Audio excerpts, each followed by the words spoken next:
Story time! It was a hot September Friday, and it was so freaking hot. Like, it doesn't even make sense how hot it was. Like, I was in my shorts, I was in a short sleeve shirt, and I have short hair, and it was still hot. It was hot. And a family we knew, their mom had a surgery, and people in my area, a lot of people that I know, they decided to make a food train. Not an actual train made out of food. So what they usually do with food trains is they choose nights for like 2 weeks, make food for them, and send these families this food so that they don't have to cook and they don't have to worry about anything. My mom and my dad and I, we decided, why not? Let's sign up for this food train. Because we love food and we love gifting people with food. Like, you could have already eaten and we will still try and give you food. We love food and we love making sure people are fed. So on this Friday, my mom had work, so she couldn't, stay and like cook the food later. And what we were cooking was kokova.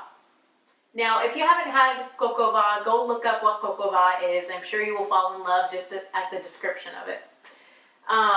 But usually what you do is you combine chicken and carrots and peas and wine into this sauce, and it is so good.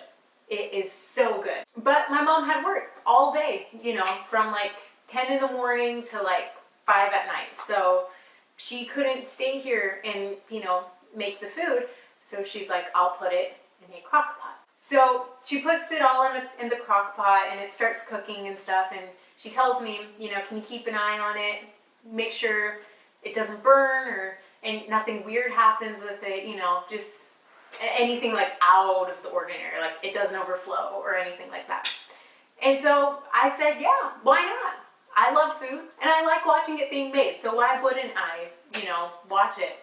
So she heads off to work. I'm doing my schoolwork, and every few hours, or not few hours, every 30 minutes or so, I would come in and check on it, and it was going well.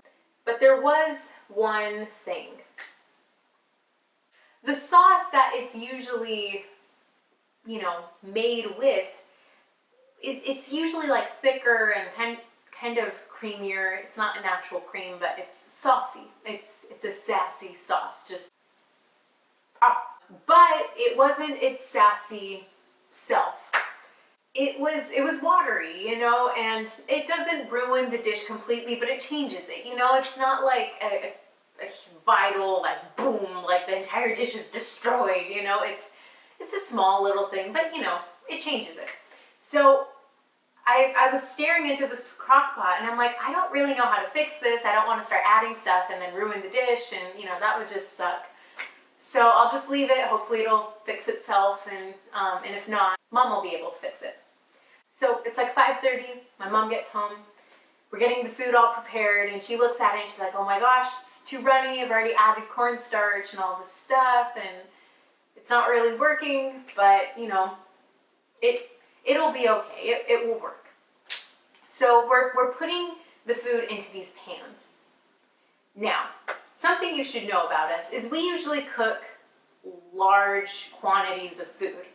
Like, we usually have like these super pans, not your average, pan about, yay big. We have like the industrial size pans that like you could run over it and it would prop itself back up and be fine. Or you could shoot a bullet at it and it would like heal itself. Like, that's how strong these pans are that we usually use.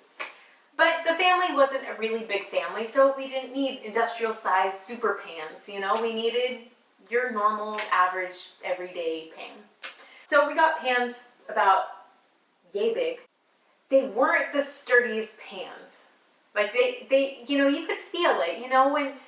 When you pick something up and it's just too light, and you're like, this shouldn't be this light, but it's supposed to be good, so I will trust it. That was kind of what it was. And so we're putting mashed potatoes and this kokova into, these pans. And we have French bread And you know, we have all the stuff that would tie in like a French dish, because this is a French dish after all. We had the coq au vin, that was amazing. We had mashed potatoes, homemade French bread, and a salad. So, you know, it was just like a nice little dish. So we put the pans and all of that into a box, and we put the box into the back seat of our car, and we were off. So me and my mom were chatting it up, because that's what me and my mom do. We chat it up a lot. So we're talking, and I just had the urge just to look back and just check and see if the food was all right. I turned back and checked to make sure it's all good and stuff, and I didn't see anything. So I started talking with my mom again. But then a few minutes later, I just had this urge again, just to look back and make sure everything was all right. I looked back again, and I noticed something. The lid wasn't put on properly on the pan with the coq au vin, which means that all of the sauce that was watery was just pouring out of the pan. It was like the floodgates of a dam had opened, and it was just pouring out. It was like a dog was like peeing out of its butt. That's how bad it was. It was like getting everywhere. So I was panicking in my head. I was just flipping out. And then I got an idea. I'll just reach over, I'll grab the pan, I will love tap the lid of the pan, and I'll hold on to the pan for the rest of the ride, so that there'll at least be a little bit of sauce, right? And then, the more important part was what followed after I thought of this idea. I thought, why not? It'll be fine. Another thing you should know about me is when I say it'll be fine, the odds are it won't be fine. I have said that too many times in my life, and probably 99.9% of the time that I've said that, things have gone catastrophically wrong. Like, I kid you not. I have story after story after story of like how much food I've ruined because I've said, why not? It'll be fine. And I should know this by now. I should have learned this lesson by now. I don't know why I haven't. I just haven't. I'm a weird Yahoo. I don't remember this stuff. So I reach over and I grab the pan and I love tap it. And just two simple love taps. It's like two marshmallows hitting each other, you know? And not even like punching each other. It was just like a marshmallow high-fiving another marshmallow, you know? It was so gentle. And so I love tap it, thinking it should work. My plan's going well. And then the unbelievable happened. The pan freaking blew up everywhere. It was insane. Like, I love tapped it and like, I don't even know how, but the pan just threw up all of the food everywhere. Chicken and peas and carrots and sauce was flying in like all directions of our car. And it had gotten into corners of the car that I have never even seen in my life. It was like a little kid, like projectile vomited everything up. I have never seen chicken fly at such velocities in my life. I don't even know if I've ever seen a chicken fly. Maybe in a dream, but I have weird dreams, so of course I would see a chicken fly. And it was shocking as I saw all of the food explode out of the little pan, a baby pan, who dreamed of being Super Pan, you know? But the plus side is that the people got mashed potatoes, bread, and small salad, along with a rotisserie chicken from a nearby store, and ice cream to help compensate with, like, over, you know, the amazingness of a French dish.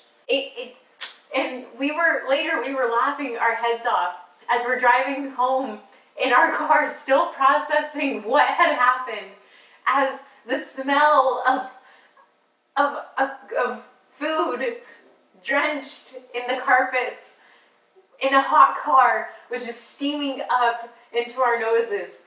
My mom coined the phrase, the flight-filled fowl. Because indeed, the flight of that fowl was quite foul in many directions and freaking everywhere. That's just one story of my crazy life. But you'll be finding out more about that as we continue on this journey. I feel like an epic statue from ancient times. Just that should be my face for my statue. Just.